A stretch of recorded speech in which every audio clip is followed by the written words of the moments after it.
I do not know who they are, but everybody's obviously welcome here. Also, I have Assistant Prosecuting Attorney Josh Farley here today. I'm assuming he'll speak regarding bond conditions from the prosecutor's standpoint, so I just want to make you aware of that. Thank you, Your Honor. Sir, you are Maurice Michael, is it Houle or Houle? Houle. Houle. Your birth date's 2/26/97? Yes. I have an address on the pretrial service sheet. Is that the current address on Gratiot Avenue, apartment 9? Yes. Thank you. What's a good phone number, sir? I don't know it. I got it a few months ago. I don't really. Sorry. Okay, that's fine. Today's April 14, 2025. We're here for an arraignment. That file number is 25P 02628FY. Ms. Novosel, your appearance, please. Maurice Houle with the Public Defender's Office here today with Mr. Houle for purposes of arraignment.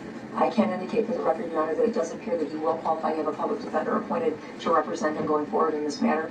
We have had the opportunity to review the 4-count felony complaint in this matter. At this time, we are waiting for formal reading of those charges. Also, Your Honor, we are waiting for formal reading of the advice of rights form that my client signed earlier today. We're asking that the court stand in need to all the charges. Thank you, Ms. Novosel.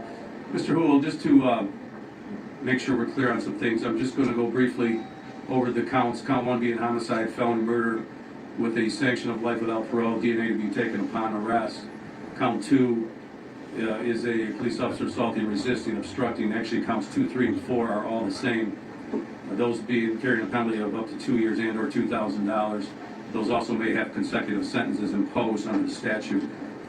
Ms. Novosel indicates that she's gone over those charges and the maximum penalties. Do you understand the nature of those charges, sir? Yeah. Do you have any questions regarding those charges? She also advises that she's covered your advice to rights. Ms. Novosel, you have a signed statement from him regarding the rights? Yes, Your Honor. I've handed that over to trial services. Thank you. Mr. Houle, do you have any questions about your advice to rights on the form that you signed? No, she helps me a lot. You understand them? Your Honor, I can indicate for the record I read through the form with Mr. Houle. Thank you. Sir, you do understand your rights? Yeah. Thank you. At this time, the court's going to stand you mute and enter a not guilty plea for purpose of arraignment today. We're going to schedule a probable cause conference. That's going to be set for next Tuesday. Next Tuesday, April 22nd, 2025 at 9 a.m. It's going to be in front of Judge John Monahan here in the Port Huron District Court. Also in front of Judge Monahan, we're going to schedule a preliminary exam for Tuesday, April 29, 2025 at 10 a.m. Ms. Novosel, regarding bond. Your Honor, I reviewed the recommendation here from pretrial services and I've gone over that with Mr. Houle. We would ask if the court would take into consideration the fact that Mr. Houle does have ties to the community, does live here, and only has one prior misdemeanor conviction on his record. So we would ask that the court just take that into consideration here when the court's deciding what the appropriate bond to be set is in this matter. I have explained to my client what the recommendation of no bond would be for him. He does understand that, so we would leave the amount of bond to the court's discretion. Thank you, Ms. Novosel. And I'll read in the record the pretrial service recommendation advises that the defendant is 28 years old. He resides at the Gratiot Avenue address in Fort Gratiot with his wife and children for the past 3 years. He's a lifelong resident of St. Clair County. The defendant has been a self-employed painter for the past 18 months, has been working as a painter for the past 8 years, denies any mental health diagnosis, indicates that he consumes alcohol one time a month and uses marijuana once a month. He has prior conviction for reckless driving in 2022. It's recommended that there be no bond with conditions that the defendant not use, consume, or possess marijuana, alcohol, or illegal controlled substance, have no contact with the co-defendant Amanda Mason, or any person under the age of 18 years old. Mr. Sparling, your appearance for the record. Good afternoon, Justice Sparling on behalf of the people. And would you like to address bond? I would, Your Honor. Did one of those recommendations also carry a condition of not to possess firearms or dangerous weapons? It did not. Okay, so I would agree with pretrial service recommendation for the other ones, especially with the no contact with the co-defendant and any minor, so any person under the age of 18. I'd ask for that additional bond requirement as well. Pursuant to Rule 6.106, I would ask that this court find and hold the defendant in custody as provided in Subrule B, as he is charged with murder. I am aware of the 90 days in which to try this case. The people will be ready and prepared to try this case within 90 days. As far as the ties to the community, if we look at the other factors that this court has to base its decision on, one of those is responsible members of the community.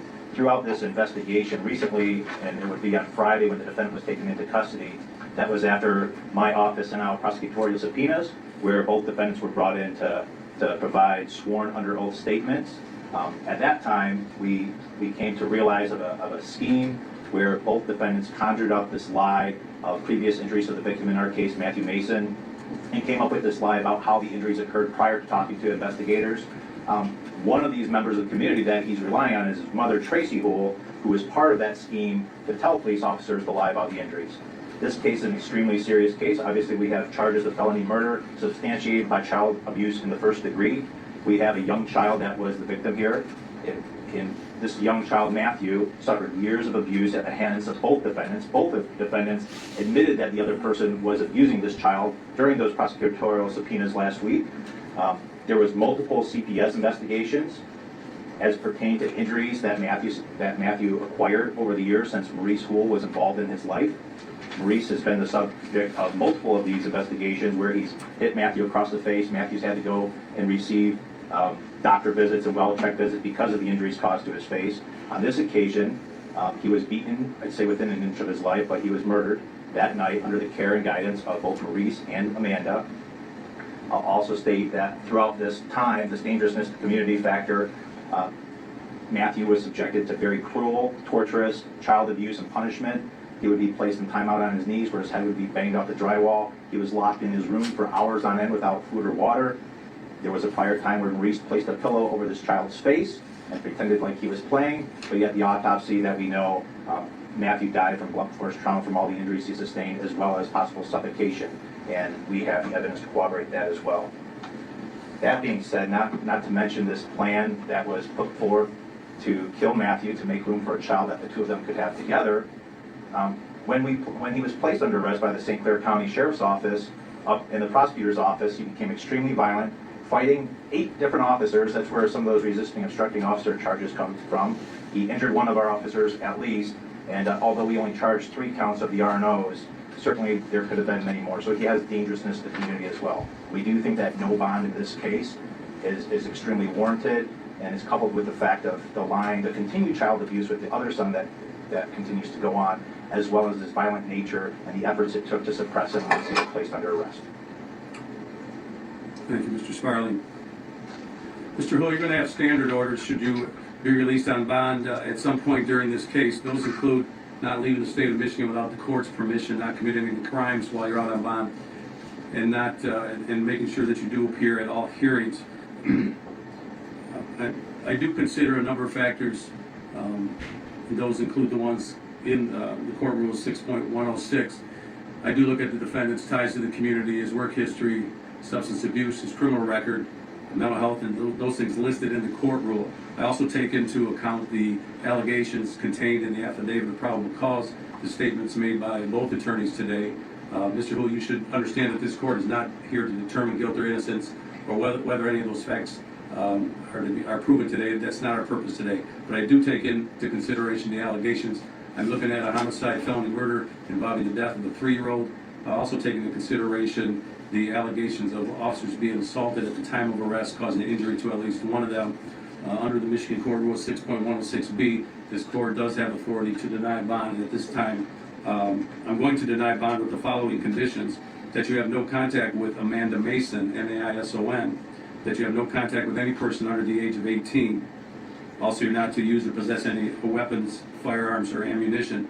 Sir, understand no contact means no contact whatsoever, in person, by phone, by social media, through third parties. If you're out on bond and you violate those orders, you could be arrested without a warrant and held in the jail during the pendency of this case. However, for today's arraignment purposes, based on all the factors considered by the court and stated on the record today, a bond is denied at this time. Anything else? Thank you. No, nothing further? No.